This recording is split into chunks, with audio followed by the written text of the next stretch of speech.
तो मिस्टर रुद्र, ये लिखिए, ये वेबसाइट को देखिए ध्यान से, ये इसका जो लिंक है वो मैं आपको लिंक भेज दूंगा, और इसमें हमें कुछ चीजें ध्यान से देखनी है, समझनी है।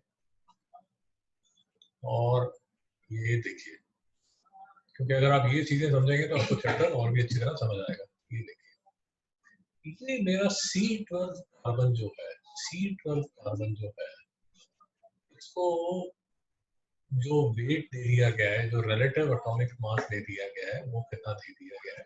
12, जो हम कल बोल रहे थे, atomic mass units, atomic mass units, या जिसको सिर्फ 12 U करके भी लिखते हैं। ये देखिए, ये कार्बन का C12 आइसोटोप है। और अगर आप ध्यान से देख रहे हैं, अगर आप ध्यान से देख रहे हैं, तो ये वाला जो ये देखिए, ये हाइड्रोजन के 3 आइसोटोप नजर आ रहे हैं, हीलियम के आपको 2 आइसोटोप नजर आ रहे हैं, लिथियम के आपको 2 आइसोटोप नजर आ रहे हैं। ये वेबसाइट पे अगर हम जाएंगे, आपको जाना चाहिए, ये वेबसाइट पे हम जाएंगे तो आपको जितने भी एलिमेंट्स हैं उन सबके आपको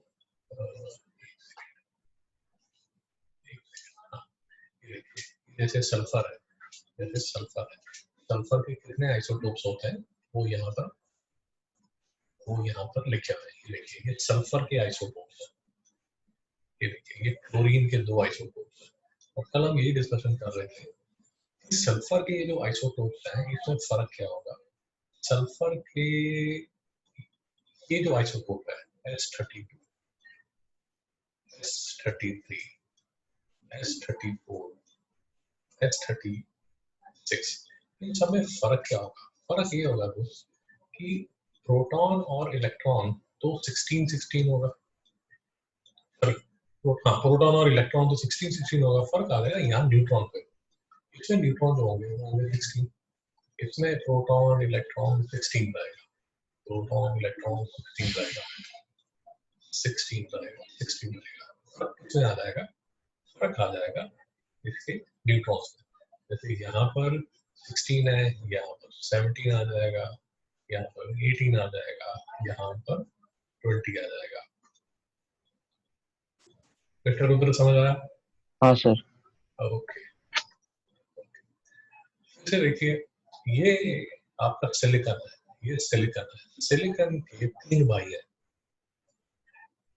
इसमें ये जो भाई है, ये होगा 14 प्रोटॉन्स, 14 इलेक्ट्रॉन्स, 14 न्यूट्रॉन्स। ये जो भाई है, ये कैसा होगा? 14 proton, 14 electron, but 15 neutron.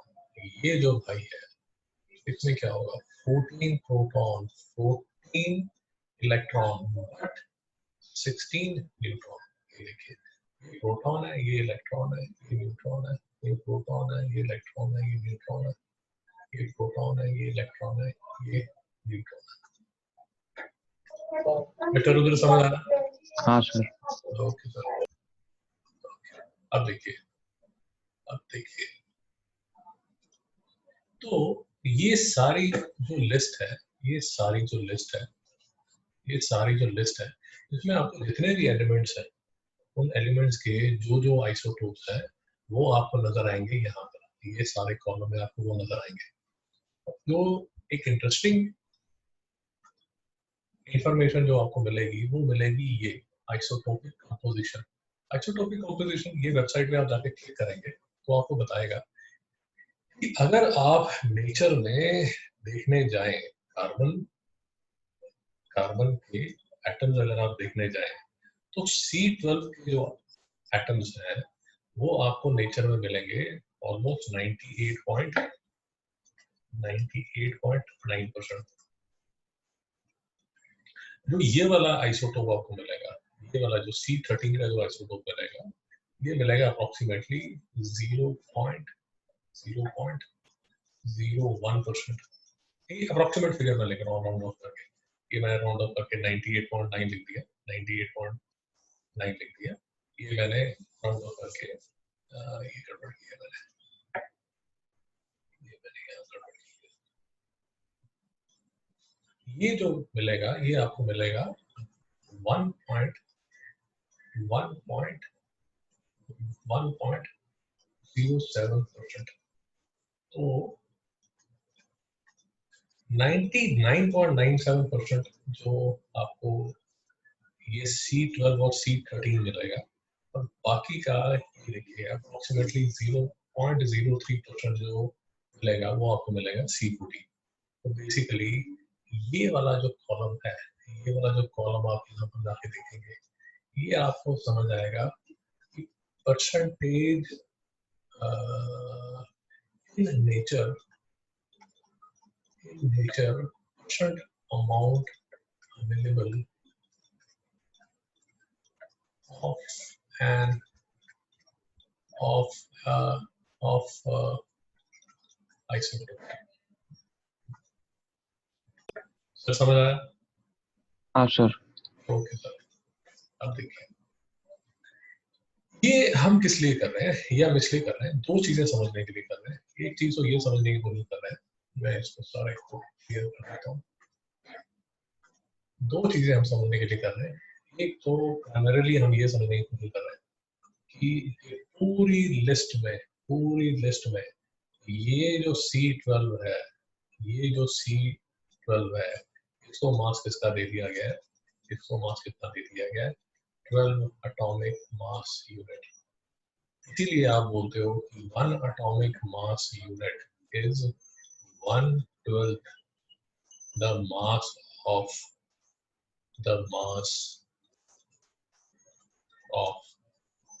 a C12 atom. Mister Rudul समझ आया? हेलो मिस्टर रुदुल, हाँ सर। समझ हाँ आया? समझ आया? हाँ ओके, अब देखिए दूसरी चीज ये तो पॉइंट 1 हो गया। पॉइंट 2 जो है वो ये है, और ये मैं आपको कल जो लेक्चर है उसमें ये आपको एग्जांपल लिया था। किसका एग्जांपल लिया था? वो देखिए, ये देखिए, तो हमने जो एग्जांपल लिया था वो हमने लिया था, और ये सबसे फेमस एग्जांपल है, बार बार ये दिया जाता है। ये एग्जांपल से क्या बताया जाता है? ये एग्जांपल से बताया जाता है कि अगर आप यूजुअल न्यूमेरिकल जब करते हैं, तो क्लोरीन का जो मास है वो दिया जाता है 35.5 यूनिट्स। और मैं आपसे ये क्वेश्चन पूछ रहा था, 35.5 यूनिट्स का 30.5 यूनिट्स अगर लिखा जा रहा है, तो अगर आप मेरा क्वेश्चन समझे, क्लोरीन का जो एटॉमिक नंबर है वो है 17, तो प्रोटॉन हो गए 17, इसके इलेक्ट्रॉन हो गए 17, तो इस हिसाब से तो जो नंबर ऑफ न्यूट्रॉन्स है वो क्या होना चाहिए? 18.5। जो न्यूट्रॉन है वो 0.5 कैसे हो सकता है? आपको अगर याद है, ये मास नंबर भी आपको याद होगा। मास नंबर भी हम क्या करते हैं? Number of protons plus number of neutrons. Mister Rudra समझ आया? हाँ सर। क्वेश्चन समझ आया मेरा? क्वेश्चन समझ आया? ये 35.5 यूनिट कहाँ से आ गया? हेलो, सर ये हाँ सर। बोलिए। सर प्रोटॉन 17 रहेंगे, इलेक्ट्रॉन भी 17 रहेंगे, तो फिर वो 34 होता है। और नहीं, तो दोनों 17 रहेंगे और न्यूट्रॉन 18.5 रहेगा। बेटे मेरा आपको यही मैं आपसे क्वेश्चन पूछ रहा हूँ कि जो न्यूट्रॉन है 0.5, हाफ न्यूट्रॉन नहीं होगा, हाफ प्रोटॉन नहीं होगा, हाफ इलेक्ट्रॉन नहीं होगा। जो इलेक्ट्रॉन है, प्रोटॉन है, न्यूट्रॉन है, वो आपको सिंगल मिलेंगे, वो आपको हाफ नहीं मिलेंगे। हाँ। तो मिस्ट्री ये है कि जो न्यूट्रॉन है वो 18.5 कैसे आएगा? नहीं समझ में आया? समझ गया। समझ में आया? हाँ। तो ये मिस्ट्री सॉल्व करने के लिए ये तो आपको समझ आ गया ना कि हाँ सर। पूरी जो लिस्ट हमने जो पूरी लिस्ट बनाई थी उसमें सिर्फ जो C12 है उसको 12 ANU दिया गया। ये तो समझ आ गया पॉइंट 1। हाँ। ओके, पॉइंट 1 अगर आपको समझ में आ गया, अब मैं आपको बताता हूँ कि ये मिस्ट्री क्या है प्लगइन की 35.5 की। इसमें थोड़ा समझने के लिए हमें एक छोटा सा एग्जांपल ले लेते हैं। लेट अस अज्यूम आपके मैथ्स में लेट अस अज्यूम 95 नंबर आए 100 में से, ये टोटल है आपका, ये आपका स्कोर है। और आपका हिंदी में आपके जो नंबर आए हैं वो आए हैं 45 100 में से। अब अगर आप सिंपल एवरेज निकालेंगे, तो एवरेज कितनी निकलेगी? 95 प्लस 45 कितना आता है? 5 10 9 4 30 140, और यहाँ पर आता है 200। तो आपकी 9 4 13, सॉरी, ये क्या आता है? 9 4 30 था 140, और ये आता है 200। ठीक है, तो अगर आप परसेंटेज निकालेंगे तो परसेंटेज कितना आएगा? 140 बाय 200 into 100 कितना आएगा? 90। 70%। हम्म, But let us assume, let us assume, let us assume कि आपके जो पेरेंट्स हैं, हम्म, उनको आपके मैथ्स का जो स्कोर है उसमें ज्यादा इंटरेस्ट है। हम्म, वो ये कहते हैं कि यार हमारे लिए जो मैथ्स है, बिकॉज उन्होंने आगे इंजीनियर बनना है, तो हमारे लिए जो मैथ्स की इंपॉर्टेंस है वो हिंदी से 3 टाइम्स है। मेरी बात समझ आए? तो उधर के पेरेंट्स ये कह रहे हैं कि maths is 3 times important then Hindi. Mister उधर बात समझ आई? हाँ सर। तो अब ये जो सिंपल एवरेज है, सिंपल एवरेज आप नहीं ले पाएंगे। आपको एक और मैथ्स में फंडा आता है वेटेड एवरेज का। वेटेड एवरेज, वेटेड एवरेज का मतलब ये होता है, ये देखिए सिंपल सा फैक्ट है, ज्यादा हाई तो वाली बात नहीं है। ये है आपका मैथ्स, ये है हिंदी। अब आप इसको बोलते हो, यहाँ पर एक कॉलम ऐड कर देते हो वेटेज। वेटेज मैथ्स को आप कितना देते हो? 3, और हिंदी को देते हो 1। ये समझ आया? हम्म, मैथ्स में आपका स्कोर कितना है? 95। हम्म, हिंदी में आपका स्कोर कितना है? 45। टोटल आपका कितना बन रहा है? टोटल आपका कितना बन रहा है? 100। यहाँ पर जो आपका टोटल बन रहा है तो कितना बन रहा है? 100। अब जो वेटेड एवरेज लिया जाता है, वेटेड एवरेज लिया जाता है, वो कैसे आप निकालते हो? 3 into 95। क्यों? क्योंकि इस 95 को, जो आपका मैथ्स का स्कोर है, उसको आप 3 की वेटेज दे रहे हो, प्लस 1 into 45। 1 into 45। सर यहाँ तक समझ आया या नहीं आया? समझ गया। पक्का? हाँ सर। अच्छा, ये अब ये जो आपका है, ये जो टोटल आपका है, ये यहाँ आपने इसको 3 से मल्टीप्लाई किया, तो यहाँ भी आपको अब जो टोटल है इसका क्या करना पड़ेगा? 300 करना पड़ेगा, इंटू 3 इंटू 100 इंटू 3 करना पड़ेगा, 3 इंटू 100 करना पड़ेगा, प्लस ये जो है 100, इसको 1, तो ये क्या आएगा? 1 इंटू 100। इसमें तो यहाँ तक समझ आएगी नहीं यार? समझ गया।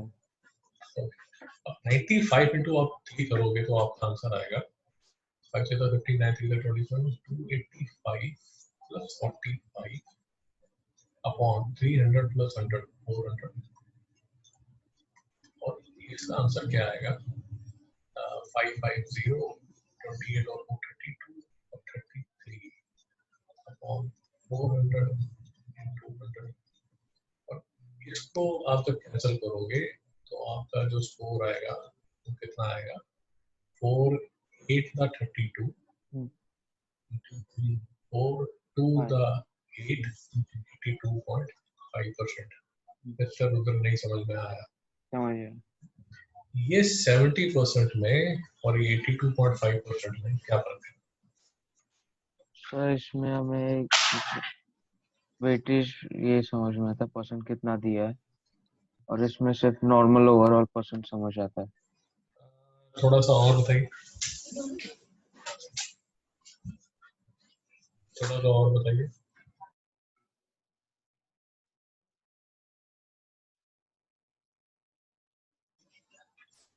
इधर उधर थोड़ा सोच के बताइए।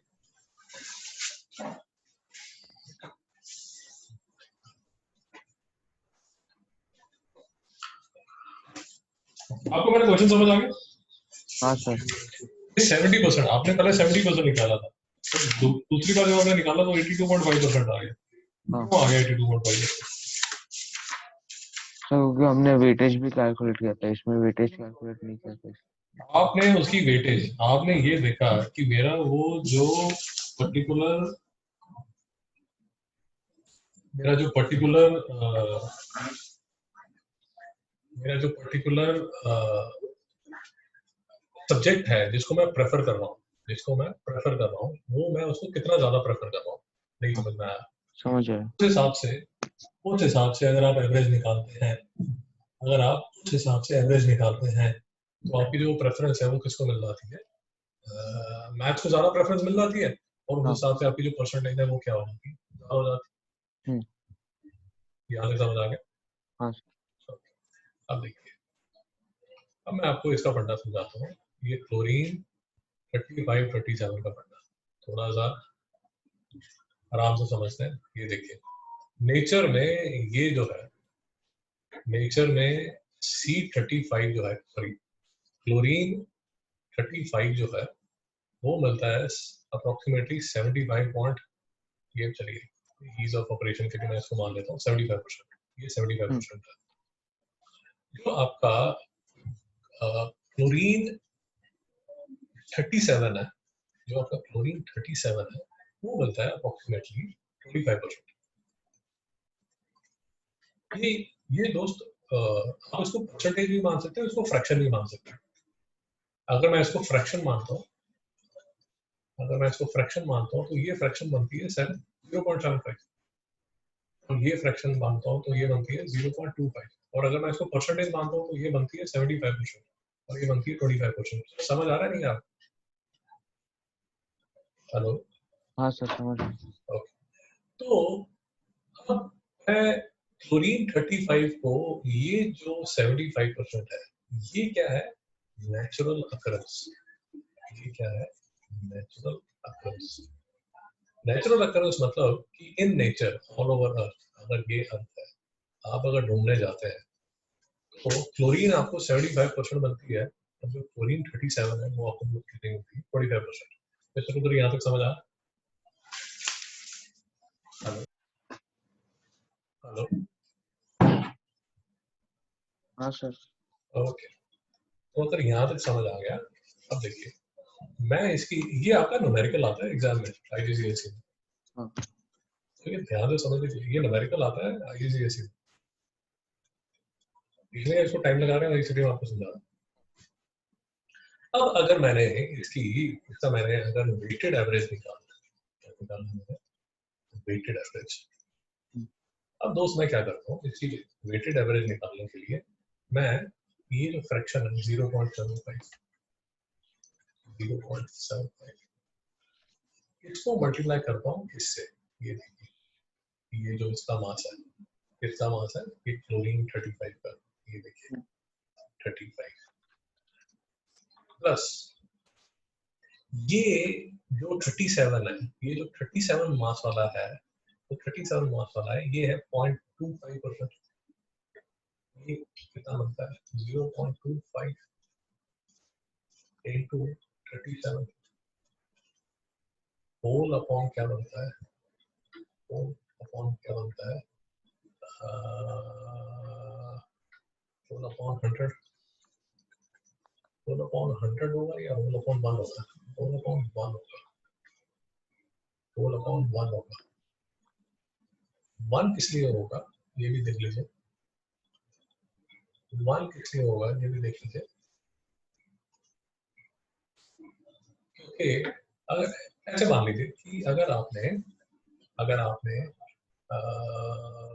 सैंपल लिया, लेट अस अज्यूम 1 kg का टोटल, तो उसमें 35% जो सैंपल है, 25% जो सैंपल है, 25% जो सैंपल है वो किसका होगा?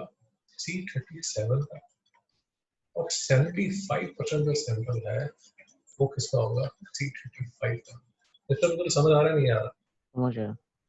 अब मैं इसको कैलकुलेट करता हूँ कैलसी से, कितना आता है? 0.35 sorry 75 into 26.25 plus 0.25 into 57 equal to 9.25। मेरा आंसर क्या आ जाता है? 0.50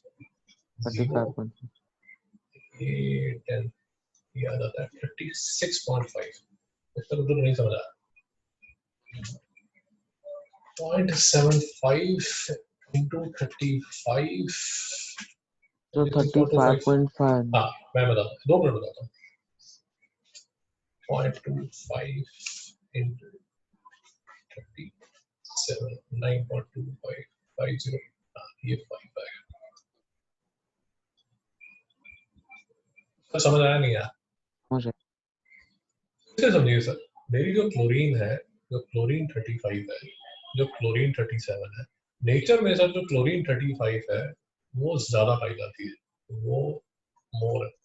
उसकी जो नेचुरल अकरेंस है, उसकी जो नेचुरल अकरेंस है वो मोर है, और हाँ। ये वाला जो है ये लेस है। हाँ। इसलिए जो ज्यादा अक्कर करने वाली चीज है, जो 75% अक्कर करने वाली चीज है, उसको जो मैं वेटेज दे रहा हूँ, वो कितनी वेटेज दे रहा हूँ? वो दे रहा हूँ 0.75। और जो चीज कम अकर हो रही है, जो चीज मुझे कम लगती है, उसको मैं दे रहा हूँ कम प्रेफरेंस। नहीं समझ आया सर? समझ गया। जैसे आपने पहले मैथ्स को आपने दिया था 5 वेटेज, 5 दिया था 4 दिया था, याद नहीं। हिंदी को दिया था आपने 1, 3 दिया था सर। 3 दिया था। हाँ। 3 बोल देता हूँ।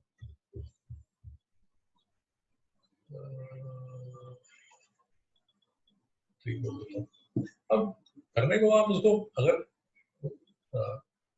उसको फ्रैक्शनल में देना चाहते हो तो इसको आप 0.75 दे दो। जैसे क्लोरीन 35 को हमने 0.75 दिया होगा, और इसको आप 0.25 दे दो। नहीं समझ आया? समझ गया।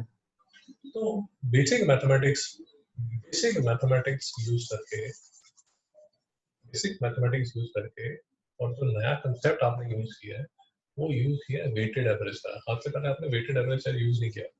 वेटेड एवरेज का मतलब ये होता है कि जो अगर आपके पास उस आदमी को ज्यादा प्रेफरेंस देना चाहते हो, किसी एक आदमी को आप ज्यादा प्रेफरेंस देना चाहते हो, हाँ। और इस केस में आपको ज्यादा अकर करने वाली चीज है, जो 75% अकर करने वाली चीज है, उसको आप ज्यादा प्रेफरेंस देना चाहते हो। मिस्टर उधर नहीं समझ में आया? समझ गया। तो आपको समझ आया कि क्लोरीन को 35.5 AMU हाँ। मास क्यों होता है? हाँ। मास यार इसलिए होता है क्योंकि इसकी जो अकरेंस है वो इससे ज्यादा है। हम्म। देखिए, मैं आपको ये वेबसाइट भी इसलिए दिखा रहा हूँ क्योंकि इसमें बहुत एग्जांपल्स है। ये देखिए, ये पोटेशियम है। पोटेशियम पोटेशियम का ये 39 आइसोटोप जो है, ये 93% आपको मिलेगा। 93% मिलेगा। जो 40 है, जो 40 है वो आपको ऑलमोस्ट ऑलमोस्ट इस टेबल में ऑलमोस्ट फिर इसको ऐसे करेंगे तो मैच ठीक करने के लिए इसको बोल दीजिए 93.3 बोल देता हूँ इसको। 93.3%। ये जो है ये अप्रोक्सीमेटली 0 चला गया, और ये जो है ये अप्रोक्सीमेटली 6.7% चला गया। बेटा नहीं समझा? समझा। तो अब मुझे जब इसका, अगर मुझे कोई बोले कि दादा इसका मुझे बताओ कि पोटेशियम का अगर मुझे वेटेड पूरा ले सकता हूँ, वेटेड एटॉमिक मास निकालना है, इसका जो वेटेड एटॉमिक मास है वो कितना है? ये मैं इसको पकड़ लेता हूँ 38.96 into इसकी फ्रैक्शन बना लेता हूँ 0.933 प्लस ये तो निग्लिजिबल है, ये निग्लिजिबल है तो मैं इसको ले ही नहीं रहा, मैं इसको ले लेता हूँ 40.96, ये 40.96 मैंने ले लिया और इसकी जो परसेंटेज है वो मैं ले लेता हूँ ये, सॉरी फ्रैक्शन ले लेता हूँ ये 0.067 होल अपॉन 1। तो ये जरा कैलकुलेट कीजिए कितना आंसर आता है। 48.96 into 0.9।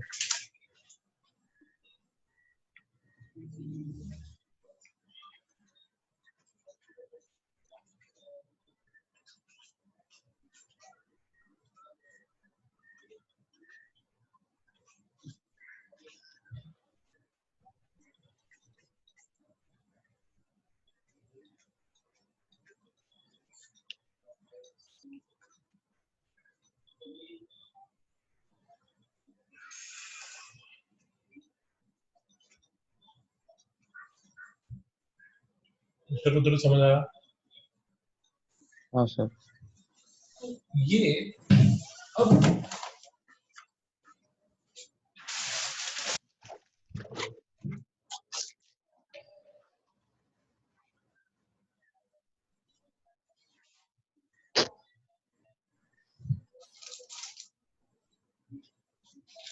ये अगर आप पीरियोडिक टेबल खोल के देखोगे, अगर आप पीरियोडिक टेबल देखोगे, आपका पीरियोडिक टेबल खोलोगे, जैसे मेरे पास जो पीरियोडिक टेबल है उसमें जो पोटेशियम का जो मास लिखा हुआ है वो लिखा हुआ है 39.09। हमने जो कैलकुलेट किया है वो कितना किया है 39.094, ऑलमोस्ट सेम है, ऑलमोस्ट सेम है। इसको और ले लो, इसको भी कैलकुलेट कर लो, इसको भी कैलकुलेट कर लो, तो ये वाला आंसर आ जाएगा। सर अब आपको समझ आ गया कि फ्रैक्शनल एटॉमिक मासेस क्यों होते हैं, फ्रैक्शनल एटॉमिक मासेस क्यों होते हैं। As a matter of fact, sir तो यहाँ तक समझ आ गया, प्रॉब्लम तो नहीं? हाँ सर, नहीं। Okay, as a matter of fact, अगर आप ऊपर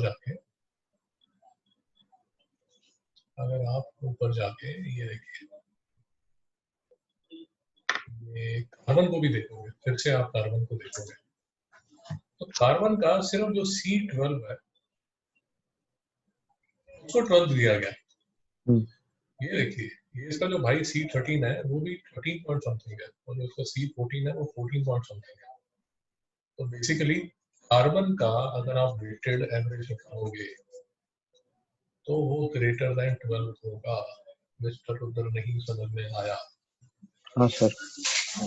इसीलिए बार बार बोला जाता है C12 एटम, C12 एटम।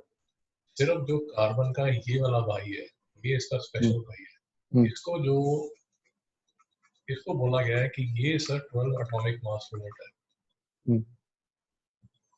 मुश्किल है नहीं सर, एक डाउट था, जो हम आंसर जो निकालते हैं इसका, वो स्टैंडर्ड फॉर्म में लिखना पड़ता है कि फुल आंसर लिखना पड़ता है?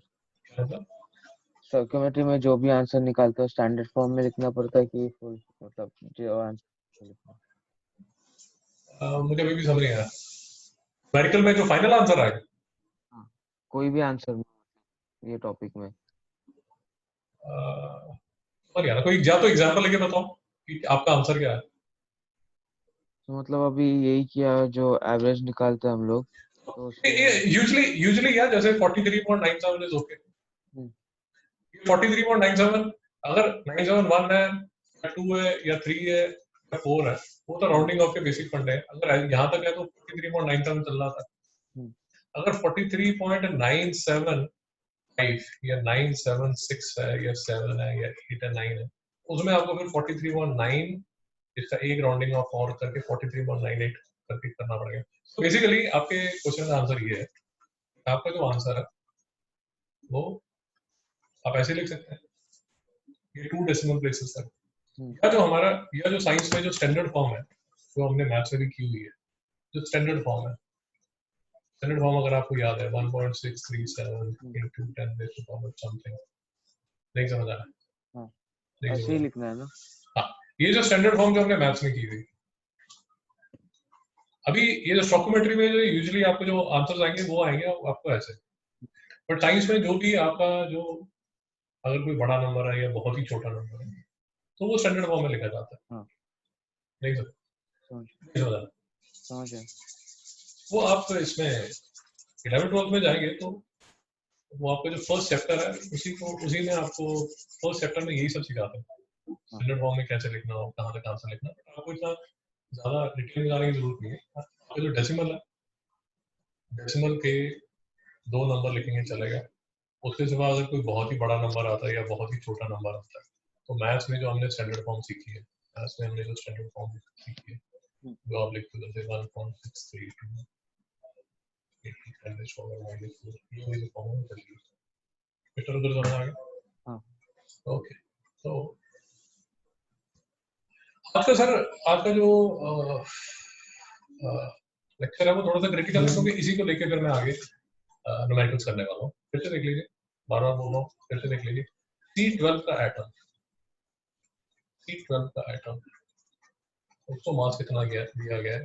12 एटॉमिक मास। तो एक एटॉमिक मास यूनिट किसके इक्वल होता है? तो 1/12 the mass of C12 atom. तो इसको नोट कीजिए, इसको भी नोट कीजिए और इसको भी नोट कीजिए, इसको लेके हम आगे चलेंगे। नोट कीजिए।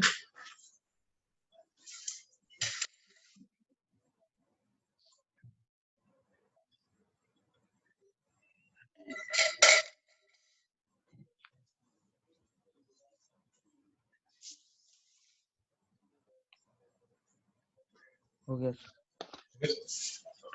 अब एक और चीज नोट कर लीजिए, एक और चीज नोट कर लीजिए, एक और चीज नोट कर लीजिए कि ये हमने कल भी किया था, हमने कल भी किया था सिंपल सी definition, gram atomic mass, gram atomic mass. Gram atomic mass का मतलब सिर्फ ये होता है कि सपोज मेरे पास C12 एलिमेंट है, I have C12 element. इसकी जो क्वांटिटी है, इसकी जो quantity that I have, the quantity that I have, वो जो क्वांटिटी है that is mentioned in grams, और उसका जो नंबर है वो नंबर किसके इक्वल है? इसके एटॉमिक मास यूनिट है। नहीं समझ में आया? समझ गया। ओके, एग्जांपल है जैसे मेरे पास आयरन है, मेरे पास आयरन है, आयरन का जो एटॉमिक मास है वो है 56। मेरे पास एल्यूमिनियम है, एल्यूमिनियम का जो मास है वो है 27। मेरे पास सोडियम है, सोडियम है 23। अब मैं आपको सिर्फ ये कह रहा हूँ कि आप लेट अस अज्यूम आप शॉप पे जाते हैं और शॉप पे जाके आप ये बोलते हैं कि भैया मुझे आयरन का 56 ग्राम दे दो, आपका सोडियम का 23 ग्राम दे दो और एल्यूमिनियम का 27 ग्राम दे दो। बात समझ आ गई? हाँ। तो जो मास किसी भी एलिमेंट का when expressed in grams, इतने ग्राम्स, वो जो ग्राम्स है that should be equal to the atomic mass unit of the element। नहीं समझ में आया? हाँ। तो ग्राम एटॉमिक मास और ये हमारा जो एटॉमिक मास यूनिट था, ये इसमें और इसमें सिर्फ यूनिट्स का फर्क है। अगर आपने कोई भी ये उठाया, सोडियम उठाया जो 23 यूनिट्स है, उसके सामने सिर्फ अगर आपने ग्राम लिख दिया तो ये जो है ये क्या बन गया? Gram atomic. उधर मुश्किल है? नहीं। ओके, सिंपल सा फंडा है, कोई सारी वाली बात नहीं। और कल के लेक्चर में हमने कुछ मॉलिक्यूल्स लिए थे। एग्जांपल मैं अगर H2O लेता हूँ, अगर मैं H2O लेता हूँ तो अप्रोक्सीमेट में ले रहा हूँ यार, तो ये मैं इसका मैं मानता हूँ 1 यूनिट, इसका मैं मानता हूँ 16 यूनिट। और ये देखिए, अब ऑक्सीजन की बात चली तो मैं आपको एक चीज दिखा देता हूँ।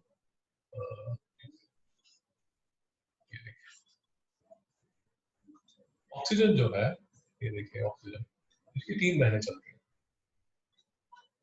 Oxygen 16, oxygen 17, oxygen 18।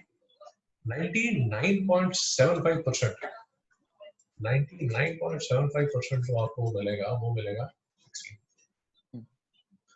ये जो 17 वाली बहन है, ये देखिए ऑलमोस्ट 0% है, और 18 वाली जो बहन है वो कितनी है, 0.2%। नहीं समझ में आ रहा? कुछ लोग हैं जिनके आइसोटोप नहीं है, जैसे क्लोरीन है, इसके आइसोटोप नहीं समझ में आ रहा? पक्का? हाँ सर। इसलिए ये आपको जो मान दिखा रहा है, वो जो मान दिखा रहा है वो क्या बोल रहा है, 100% यही आपको मिलेगा।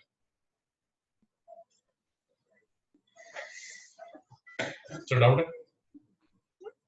ये आप जब यहाँ पर आए तो यहाँ पर आपने उसका मॉलिक्यूलर AMBV जो निकालना था, कभी आपने निकाला था, वो निकाला था 18 यूनिट्स। अब मैं आपको सिर्फ ये कह रहा हूँ, ये जो 18 यूनिट है इसको सिर्फ क्या लिख दीजिए, 18G। जैसे आप इसको 18G लिखते हैं, ये इसका क्या बन जाता है, इसका क्या बन जाता है, ग्राम मॉलिक्यूलर मास क्या बन जाता है, ग्राम मॉलिक्यूलर मास।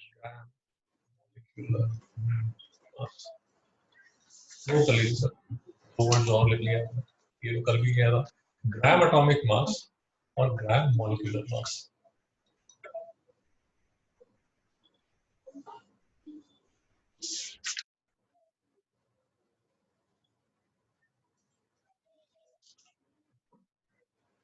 लिख रहा हूँ। हाँ।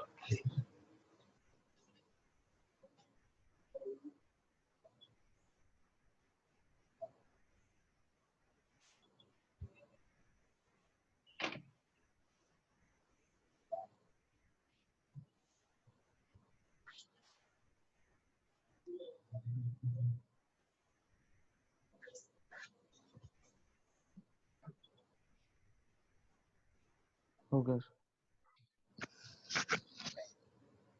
ठीक सर, मैं आपको थोड़ी सी चीज बता देता हूँ, आगे बात चलने से पहले थोड़ी सी चीज बता देता हूँ। देखिए आपके पास केमिस्ट्री में हमने किए थे कोवेलेंट कंपाउंड्स किए थे।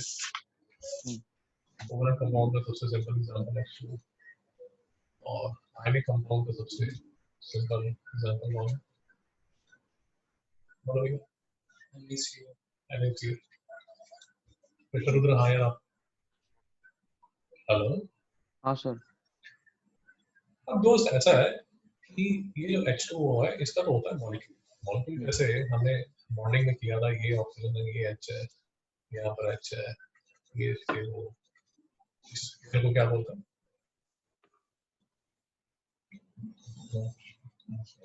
Free electron. फ्री इलेक्ट्रॉन बोला था, याद है नहीं यार? Valence electron.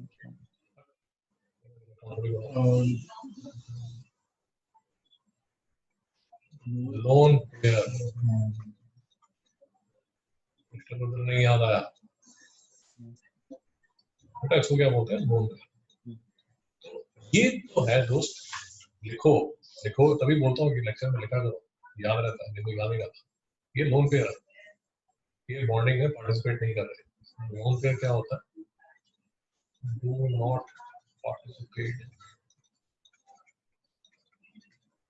In bonding.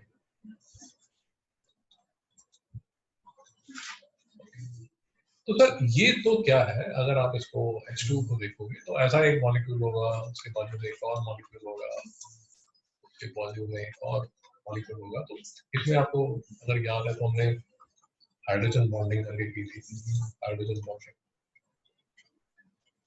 ये जो बॉन्ड है वो इसके मॉलिक्यूल के बीच में ये मॉलिक्यूल के बीच में ये बॉन्डिंग है। एक दूसरी तरह की जो बॉन्डिंग होगी वो इस मॉलिक्यूल के बीच में बॉन्डिंग होगी। सूत्र याद है नहीं याद? हाँ याद। ओके यार, ये तो जो स्ट्रक्चर है ये कोवलेंट कंपाउंड का स्ट्रक्चर है। कोवलेंट कंपाउंड में होते हैं मॉलिक्यूल्स। दूसरी जो है वो है NaCl।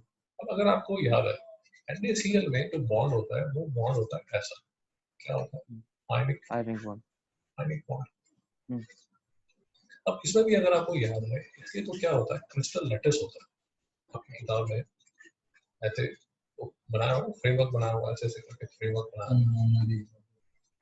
उधर किताब खोल के देखिए, नहीं देखी?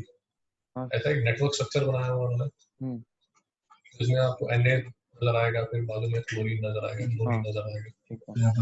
तो कई बार क्या होता है दो तरह की टर्म्स यूज की जाती हैं।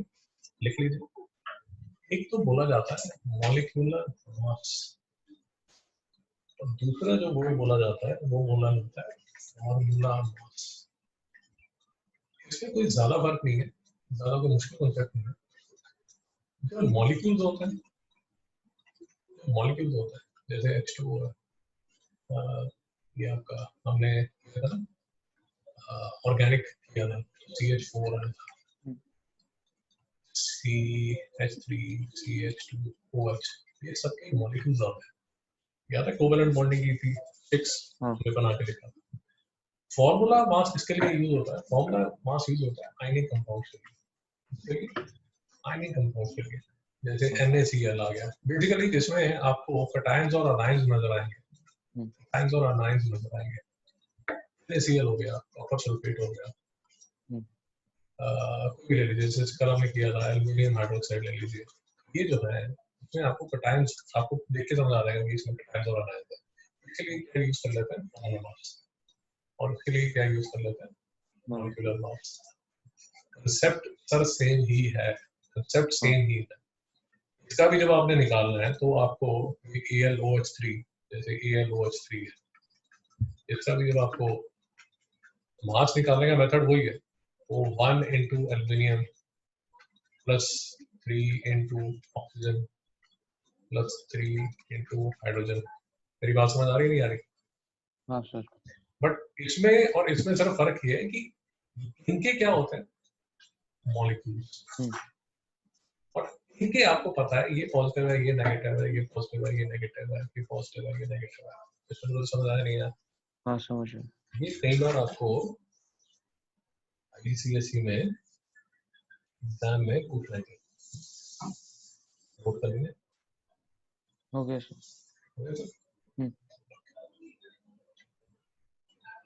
नोट कर लिया सर। तो ये एक छोटी सी बात थी, मैं आपको बता दूं, और हम आगे कुछ ग्राम एटॉमिक मास और ग्राम मॉलिक्यूलर मास, और एक और कंसेप्ट जो हमने कल किया था वो कंसेप्ट हमने किया था मोल का। चलो उधर मोल क्या था?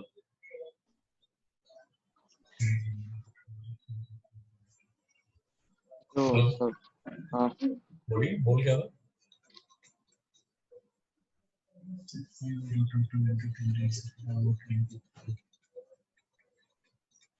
सर ये जो नंबर है, ये जो क्वांटिटी है, मतलब ये जो एक क्वांटिटी है, हाँ एक मोल में कितने उपलब्ध रहते हैं पार्टिकल्स है?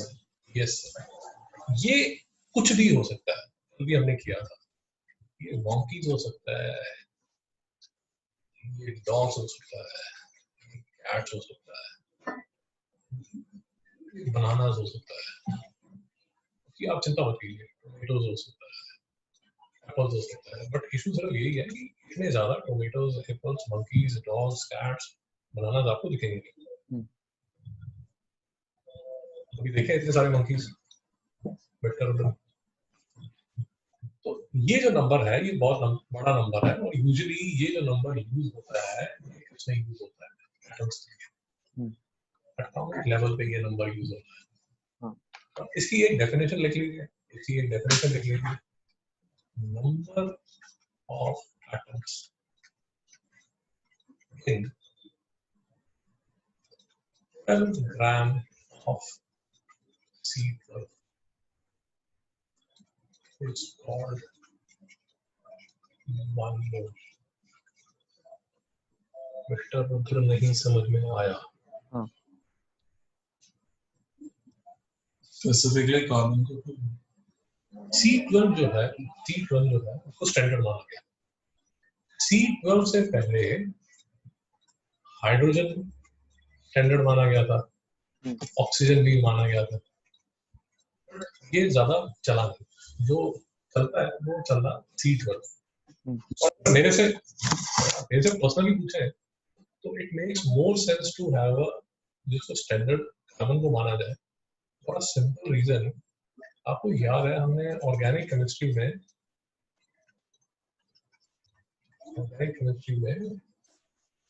एक प्रॉपर्टी की थी कैटिनेशन। इसका याद है? हाँ हाँ, बड़ी गलती से हाँ, ये क्या मतलब था इसका कैटिनेशन का?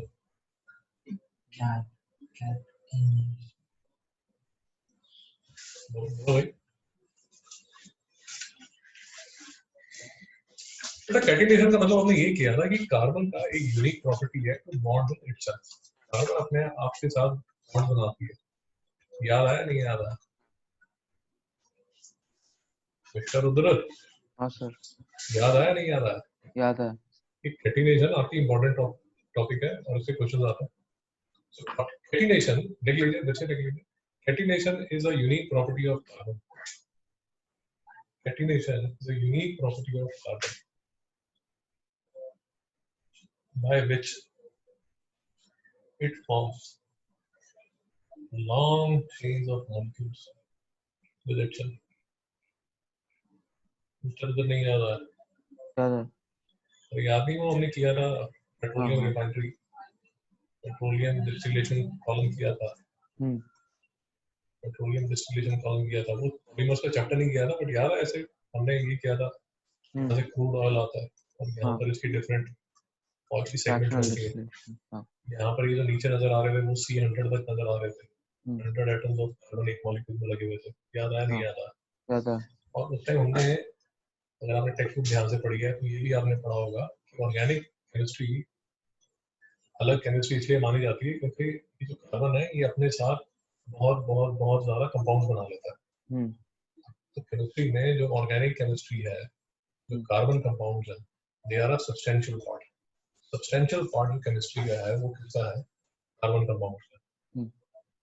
अब आपकी क्लास में जो सबसे पावरफुल है, आपकी क्लास में mister Rudra, let us assume आपकी क्लास में 25 स्टूडेंट्स है,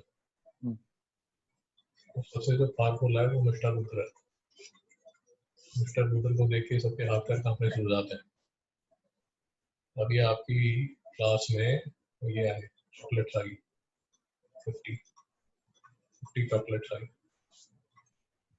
तो डिस्ट्रीब्यूट कौन करेगा? मैं। आप ही करोगे ना? शर्मा क्यों रहे हो? बोलो हाँ मैं करूंगा। कार्बन है उसके यार केमिस्ट्री में बहुत ज्यादा कंपाउंड्स हैं, तो जो स्टैंडर्ड है वो उसी को बनाओ जो कि कंपाउंड बहुत ज्यादा। आप अगर गूगल में सर्च करेंगे why C12 is considered to be the standard, तो आपको ये पहले तो वो स्टोरी बताएंगे कि सर इससे पहले हाइड्रोजन और ऑक्सीजन था। 2-3 रीजन आपको बताएंगे, बट मुझे जो सबसे अच्छा रीजन लगता है वो यही लगता है कि कार्बन के कंपाउंड इतने ज्यादा है यार, जो स्टैंडर्ड माना जाए उसी को मान लिया जाए ना। और लेट अस अज्यूम आपने क्या नाम है इसका, किसी लिस्ट में देख लीजिए, बेचारे दूसरे दूसरे जो हमारे नीचे वाले जो दोस्त हैं, ये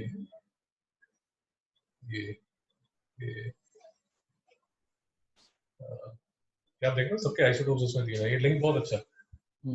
आपने सपोज आपके दिमाग में पता नहीं क्या सूट चढ़ा गया, आपने ये 98 वाला लेके आ गए, मैं तो इसको स्टैंडर्ड मानना चाहता हूँ।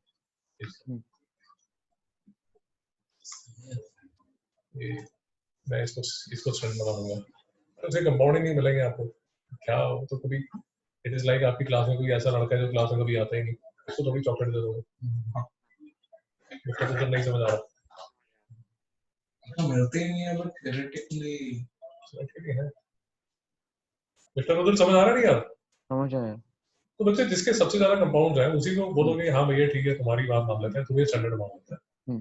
तो इसीलिए आप जो देखोगे, इजीली जो आप देखोगे कि जो C12 है पूरा, ये लिंक को देखिए, बड़े आराम से देखिए, बहुत प्यारा सा लिंक है, काफी इंफॉर्मेशन है इसमें। तो C12 जो है उसको बोला गया कि यार तुम क्लास के मॉनिटर बनो, तुम्हें बोला जाएगा कि सी तुम्हें जो है वो हम 12 दे देंगे और सारे जो मास्टर्स होंगे वो तुम्हारे रिलेटिव होंगे। हाँ। ये पूरे लिंक में इसको जो है इसको सिर्फ 12 माना गया। पूरी जो हमारी जो डॉक्यूमेंट्री चलती है वो इस बेसिस पे चलती है, इस बेसिस पे चलती है। हाँ। इसलिए लिंक बड़ा इंपॉर्टेंट है। ओके, तो फिर आपने मोल की डेफिनेशन ये दे दी कि सर मोल जो है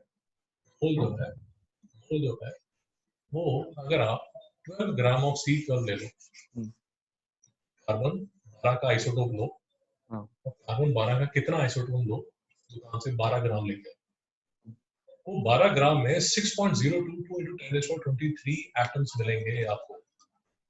अब आपने मेरे से ये नहीं पूछना कि सर वो कैसे हमने देखे कि कितने नंबर ऑफ एटम्स है, वो सब अभी नहीं मैं आपको बता रहा। हो सके तो मुझे बताओ। बात समझ आई? हाँ।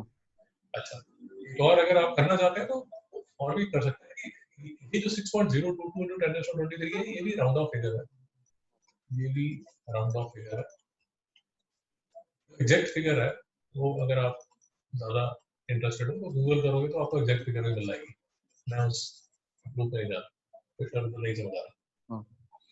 तो अभी तक 1 घंटे में हमने सिर्फ 2-3 छोटी छोटी बातें समझी है। क्या समझी? C12 कार्बन का आइसोटोप स्टैंडर्ड है, इसका ग्राम एटॉमिक मास कितना है? 12 क्या ग्राम्स। और इसके अंदर कितने एटम्स हैं? 6.022 into 10⁻23 6.022 10⁻23 एटम्स। और इसको क्या बोल दिया जाता है? मोल। तो अगर आपको मेरी बात समझ आ रही है, C12 का मोलर मास कितना होगा? 12 ग्राम पर मोल। नहीं समझ में आया? समझ गया। ये हमने एक नया वर्ड लिख दिया। क्या लिख दिया? Molar mass. नोट कीजिए सर, हमारे सारे न्यूमेरिकल्स इन्हीं फंडों में चलेंगे।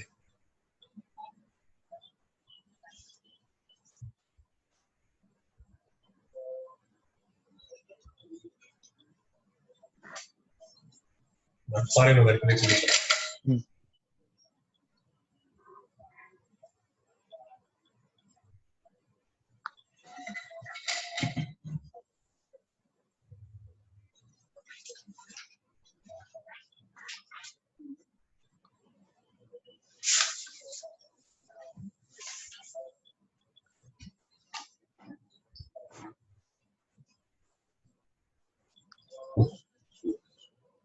Okay okay sir.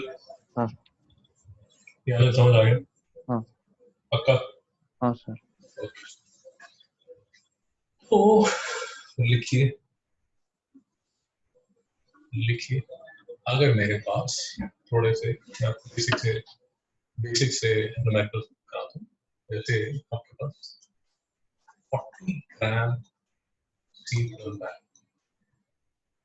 अगर आपके पास 40 ग्राम C12 है, अब मैं आपसे पूछता हूँ, पहले आपसे ये पूछता हूँ, how many mole is this? और दूसरा क्वेश्चन ये पूछता हूँ, how many atoms would be in it? जरा सोच के बताइए, कैलकुलेट करके बताइए।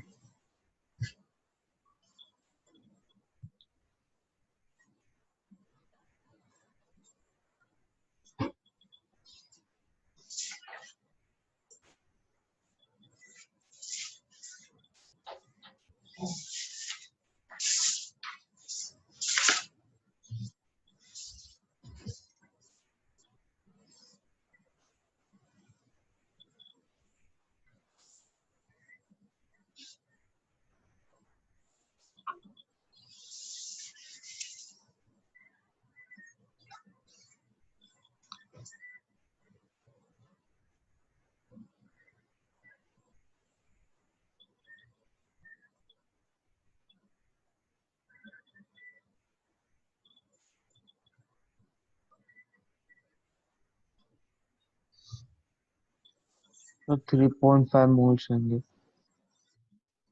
ओके, देखिए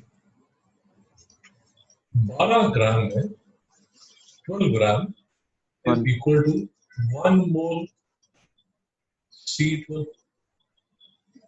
So 1 gram would be equal to 1 by 12 mole. So 40 gram would be equal to 40 by 12 mole. हाँ नहीं समझ में आया?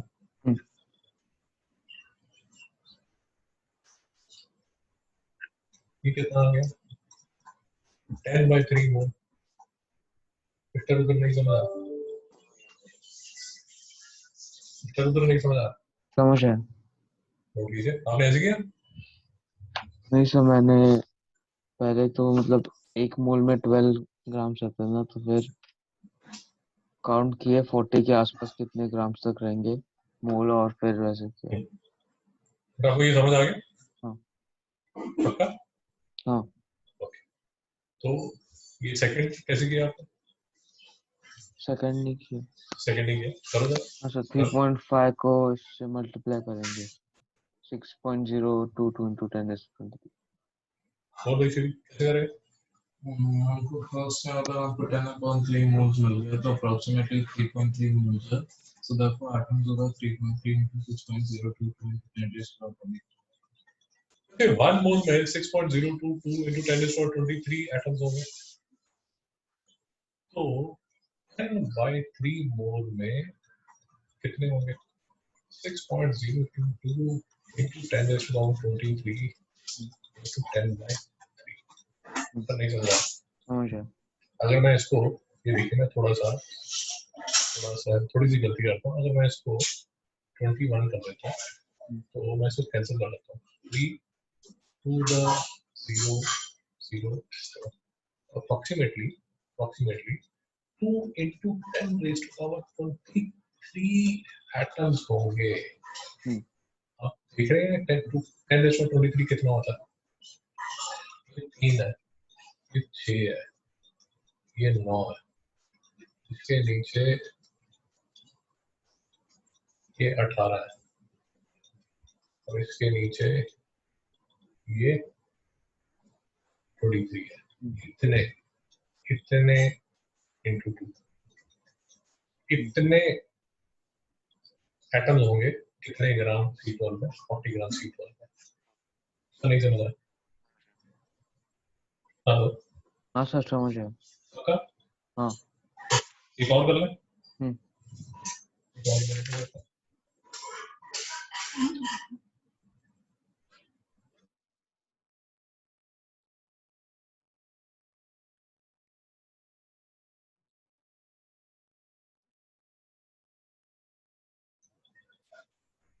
ओके, एक और करते हैं सर। ओके ओके, अगर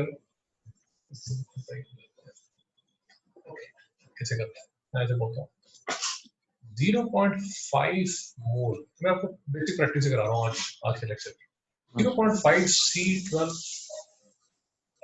0.C12 का 0.5 मोल C12 का मास कितना होगा और कितने एटम्स होंगे?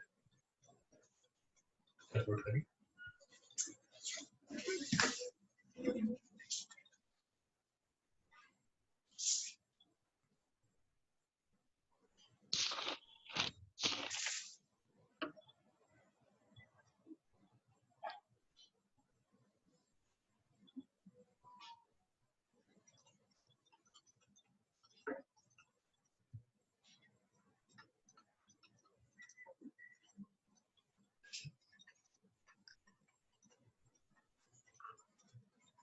तो 6 grams रहेगा मास, 6 grams। एक सेकंड, मिस्टर शरीफ कितना हो? जी बिल्कुल ठीक है। 5 upon 120. क्या लग रहा है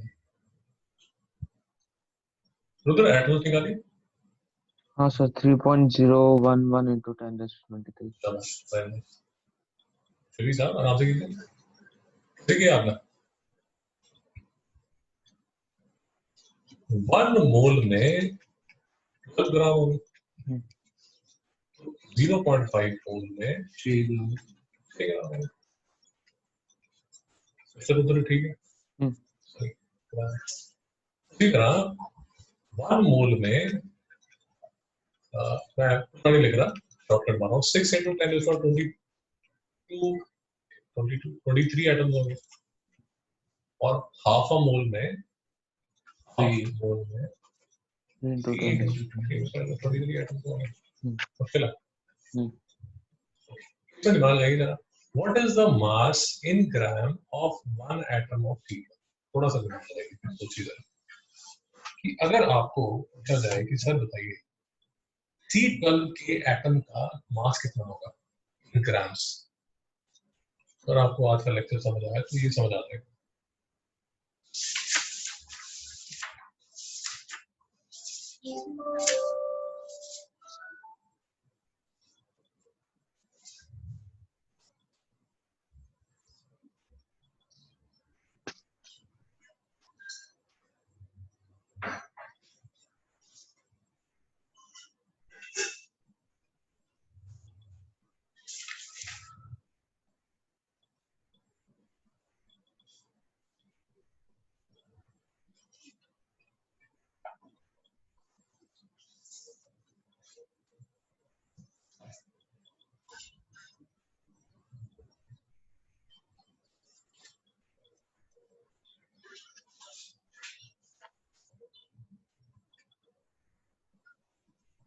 तो 12/6 into 10⁻23।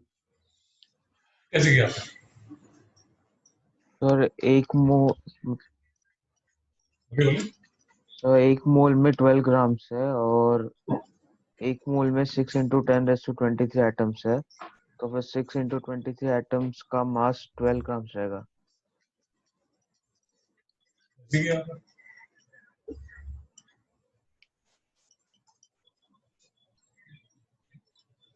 कैसे किया आपने?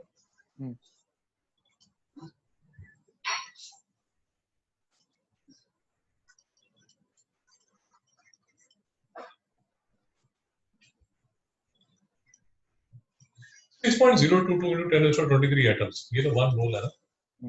तो 1 मोल एटम्स अगर हैं तो उनका मास कितना है? 12 ग्राम। 12 ग्राम। आपने अभी बताया था। तो अगर एक एटम होगा तो उसका कितना होगा? 12 upon 6.022 10⁻23।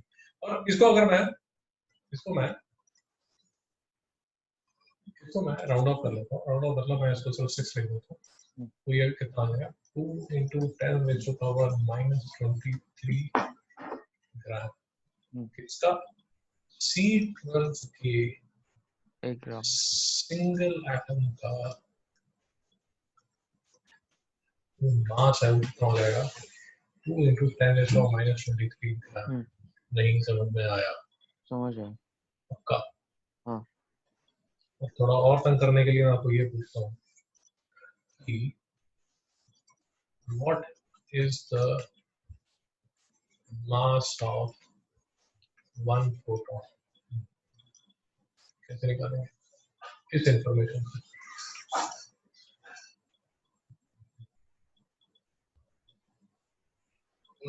सोचिए।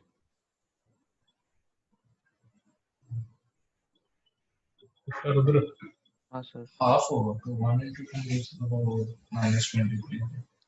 सोचिए, देखिए मैं आपसे क्या पूछ रहा हूँ, आपने मुझे बता दिया और बिल्कुल ठीक बताया आपने कि सर देखो ऐसा है कि C12 का सिंगल एटम जो है, वन एटम जो है, उसका जो मास है वो अप्रोक्सीमेटली वो अप्रोक्सीमेटली किसके इक्वल है, 2 into 10 raised to the power -23 ग्राम के। तो मैं आपसे पूछ रहा हूँ एक प्रोटॉन का मास कितना होगा, इस इंफॉर्मेशन को यूज करके। C12 होगा। हाँ C12 पे प्रोटॉन, प्रोटॉन तो प्रोटॉन ही होता है, वो चाहे C12 का हो चाहे किसका हो। तो ये जो प्रोटॉन होगा, ये जो प्रोटॉन होगा, ये तो किसी का भी प्रोटॉन हो सकता है। Sir 2 into 10 raised to 23 6 into minus 2 20। into 10 raised to the -23। Sorry 6 into 2 into 10 raised to the -23। Sir बात समझिए, वन एटम में जो मास है वो कौन कौन कंट्रीब्यूट कर रहा है। तो फिर 2 into 10 raised to the -23 upon 6। Carbon के एटम में मास कौन कौन कंट्रीब्यूट कर रहा है, प्रोटॉन और न्यूट्रॉन। कितने प्रोटॉन है कितने न्यूट्रॉन, 6 प्रोटॉन और 6 न्यूट्रॉन है। तो प्रोटॉन और न्यूट्रॉन का मास अप्रोक्सीमेटली सेम ही माना जाता है। तो टोटल कितना कंट्रीब्यूशन हो रहा है, अप्रोक्सीमेटली 12 प्रोटॉन प्लस न्यूट्रॉन लिख दो, दोनों का मास सेम ही है। नहीं समझ में आया। तो एक प्रोटॉन का जो मास होगा वो कितना होगा, 112 into 2 into into 10 10 raised to the -23 ग्राम। सब नहीं समझ आ रहा, समझ गया। तो ये किसके इक्वल हो जाएगा, 1/6 into 10 raised to the -23 ग्राम। नहीं समझ में आया समझ गया। पक्का। हाँ सर। इसको अगर और आसान ना तो सही हो जाएगा approximately 1.6 into 10 raised to the power -24 ग्राम। सब नहीं समझ आया। समझ गया। तो मोल कंसेप्ट को यूज करके आप प्रोटॉन का मास, न्यूट्रॉन का मास, एटम का मास, इसके C12 एटम का मास निकाल सकते हैं। सर नहीं समझ में आ रहा। अब ये जो प्रोटॉन है, अब आपको सिर्फ यही याद रखना पड़ेगा, यार प्रोटॉन तो सब एलिमेंट्स के सेम ही होते हैं। तो प्रोटॉन का ये जो हमने प्रोटॉन का मास निकाला है, या इसके जो न्यूट्रॉन का जो मास निकाला है, वो तो किसी का भी पकड़ोगे तो इतना ही होगा approximately 1.6 into 10 raised to the -24 ग्राम। हाँ। नहीं समझ आया। समझ गया। अरे आयरन का जो प्रोटॉन है और एल्यूमिनियम का जो प्रोटॉन है और ऑक्सीजन का जो प्रोटॉन है और सिलिकॉन का जो प्रोटॉन है, प्रोटॉन तो सेम ही है ना यार, प्रोटॉन तो डिफरेंट नहीं हो रहा। हाँ। वो तो नंबर है वो चेंज हो जाता है कि हाँ साहब आयरन में ज्यादा प्रोटॉन है और एल्यूमिनियम में कम है और ऑक्सीजन में कम है, बट जो मास होगा प्रोटॉन का या इलेक्ट्रॉन का या न्यूट्रॉन का वो तो सेम ही हो। हाँ। उसमें हो सकता है थोड़ा सा फर्क आया, वो शायद रिलेटिविटी के फंडे लगा के उसमें शायद कुछ फर्क आता हो, बट ब्रॉडली स्पीकिंग उसके मास में इतना फर्क नहीं आएगा। हाँ। लेक्चर समझ आया? हाँ सर। ठीक है सर, फिर और आगे चलते हैं।